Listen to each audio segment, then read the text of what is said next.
এই মুহূর্তে সরাসরি যুক্ত হয়েছি। আপনাদেরকে যদি জানিয়ে রাখি, এটি হচ্ছে নোয়াখালী সদর উপজেলার যে মান্নাননগর চৌরাস্তা বাজার, সেই বাজার থেকে আমরা এই মুহূর্তে সরাসরি লাইভে যুক্ত হয়েছি। সবুজ টিভি লাইভের সাথে এই মুহূর্তে যারা যুক্ত রয়েছেন দেশ এবং প্রবাস থেকে, সকলকে জানাচ্ছি আন্তরিক শুভেচ্ছা অভিনন্দন। আপনারা দেখেছেন যে বিগত 2 দিন আগে আমরা একটি লাইভ দিয়েছি যে বাজারের নিয়ন্ত্রণ করার জন্য যেন যানজট না সৃষ্টি হয়। আপনারা জানেন, যদি আমি আপনাদের কিছু জানিয়ে রাখি, এই বাজার কিন্তু এটি মন্নাননগর চৌরাস্তা বাজার সাপ্তাহিক 2 দিন হাট মিলে, শুক্রবার এবং মঙ্গলবার। আজকে কিন্তু হাট মিলেছে, হাট অনুষ্ঠিত হচ্ছে।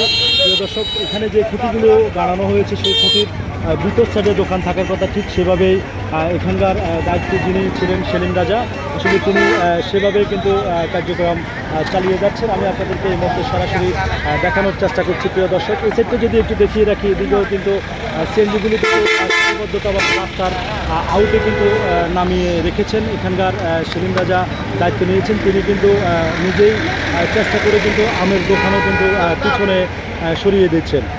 এভাবে যদি আসলে ভালো কাজের উদ্যোগ নেওয়া হয় প্রত্যেকটি জেলায় এবং প্রত্যেকটি উপজেলায়, প্রিয় দর্শক, তাহলে আমি মনে করি যে সড়কে কোনো প্রকারের যানজট সৃষ্টি হবে না। এখানে যে খুঁটিটি আমি আপনাদেরকে এই মুহূর্তে দেখানোর চেষ্টা করছি, প্রিয় দর্শক, দেখতে পাচ্ছেন খুঁটি থেকে প্রায় 1 ফিট ভিতরে কিন্তু দোকান তারা নিয়ে গিয়েছেন। পান দোকান, আম দোকানগুলো সরাচ্ছেন।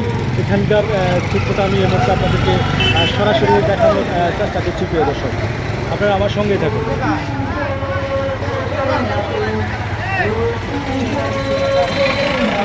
তিনি নিজেই কিন্তু সরাচ্ছেন, কেন্দ্রগুলো সরাচ্ছেন।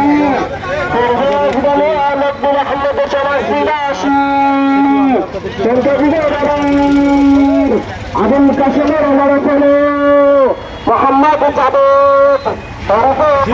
যদি আজকে দেখিয়ে রাখি আপনাদেরকে, মনে হচ্ছে যে একেবারে এই সড়কে কোনো যানবাহন চলে না, এমনভাবে পরিষ্কার রয়েছে। নোয়াখালী সদর উপজেলার মান্নাননগরের 0 পয়েন্টের চিত্রটা আমি আপনাদেরকে দেখানোর চেষ্টা করছি, যে মনে হচ্ছে যে এখানে ভারী কোনো যানবাহন চলে না। প্রিয় দর্শক, আমি এখন যেখানে দাঁড়িয়ে আছি এটি হচ্ছে চেয়ারম্যানঘাট টু লাইন সড়কে আছি। আমি আরেকটা বিষয় আপনাদেরকে যদি জানিয়ে রাখি, যে বাম পাশে যে খুঁটিগুলো গাড়া হয়েছে সেই খুঁটি থেকেই দোকান কিন্তু এখানে মেলেছেন। সাপ্তাহিক হাটে যারা দোকান করেন তারা মেলেছেন, এবং রাস্তার অনেকটাই রাস্তা রেখে দিয়েছেন যেন ক্রেতারা যেন ঠিকমতো কিনতে পারে এবং গাড়ি চলাচলে যেন কোনো সমস্যা না হয়। প্রিয় দর্শক,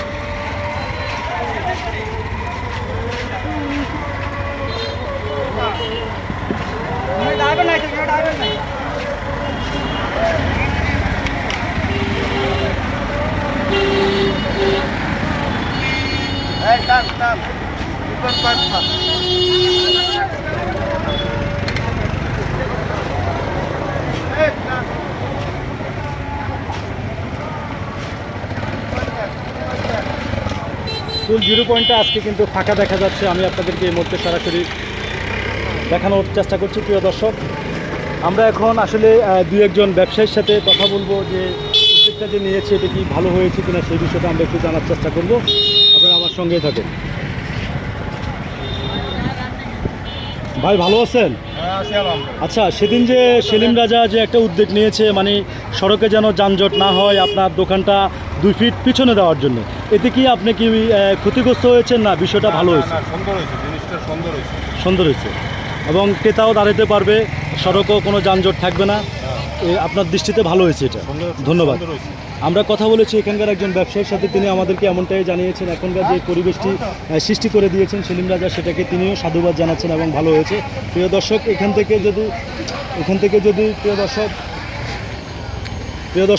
থেকে যদি আমি জানি, মেন সড়ক থেকে প্রায় খুঁটি গাড়ি দিয়েছে 2 ফুট পরে, তার পরবর্তীতে কিন্তু ওনার দোকান 2 ফুট পিছনে দিয়েছে। এই জিনিসটাই তিনি সাধুবাদ জানাচ্ছেন।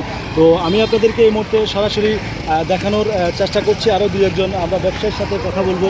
এখানে যদি আমি আপনাদেরকে একটু জানিয়ে রাখি, যিনি হাটের দিন এসে এখানে মশলা বিক্রি করেন, আমরা তার সাথে একটু কথা বলবো। ভাই, আপনার নাম কি?